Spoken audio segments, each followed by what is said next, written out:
ઠાસરા નગરપાલિકા ward number 5માં ઉભરાતી ગટરની સમસ્યાને કારણે સ્થાનિકો હેરાન પરેશાન।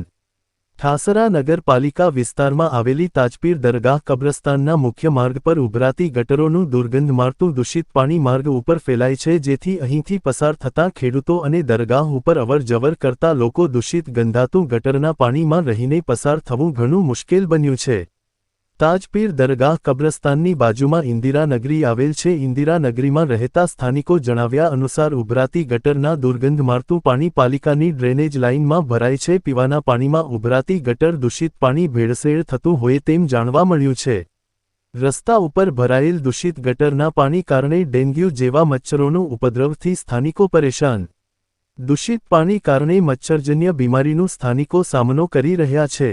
અહીંના ખેડૂતો માટે આવેલ નાળ માર્ગમાં ઉભરાતી ગટરોનું દુર્ગંધ મારતું દૂષિત પાણી ભરાયું છે, જેથી અહીંથી પસાર થતા ખેડૂતો તેમજ ખેડૂત મજૂરો માટે અવરજવર કરવું ઘણું મુશ્કેલ બન્યું છે।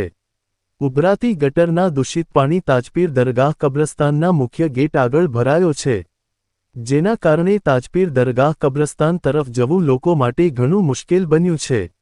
વારંવાર ઉભરાતી ગટરનું વહેલી તકે યોગ્ય કાયમી નિવારણ લાવવામાં આવે તેવી સ્થાનિકોની માંગણી છે।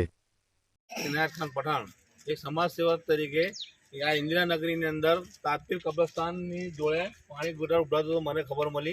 हूँ तात्कालिक जाण थता एना माटे आव्यो छुं। अत्यारे तमे जो आ पाणी एटલું खराब जाय छे, गटरનું पाणુं गटरનું नलનું पाणी मिक्स थाय छे, ए पाणी पीवामां जाय छे।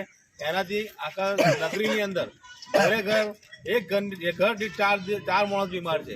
ડેન્ગ્યુ જેવી ખતરનાક બીમારીમાં જપડાયેલા છે। આ ગરીબ માણસોનું કોણ? આ ગરીબ માણસોને આજે એક ડેન્ગ્યુની દવા કરવી એટલે 15 થી 20 હજાર રૂપિયા ખર્ચો થાય એક માણસનો। આ ગરીબ માણસ ક્યાંથી લાવવાનો છે?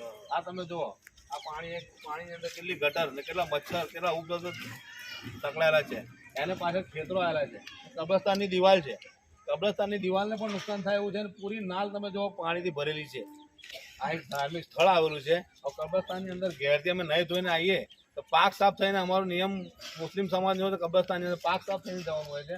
પણ ઘેરથી નહીં ધોઈને પાક સાફ કઈ રીતે કબ્રસ્તાનની અંદર જવું, એટલે કબર પર ફૂલ કઈ રીતે ચડવા, એ અમને ખબર પડતી। આમાં અમારી ધાર્મિક લાગણીને પણ નુકસાન થાય છે। અમારા અંદર ધર્મનો ગ્રંથને હાથ કઈ રીતે ચડવાનો નાપાકીમાં? આ એક રીતનું આનું છે। આનો નિકાલ તાત્કાલિક લાવે એ હું સરકારને એક આગ્રહ રાખીએ છીએ। આપણું તો કહેવું એટલું જ છે કે ઠાસરા નગરપાલિકાના વોર્ડ નંબર 5ના સભ્યોને કે આટલું જે છે એનું તાત્કાલિક નિવારણ કરવામાં આવે, તાત્કાલિક નિકાલ કરવામાં આવે છે, જેથી ગરીબ લોકોને એક જાતની શાંતિ થાય અને દવાખાનામાં પૈસા જતા બંધ થાય।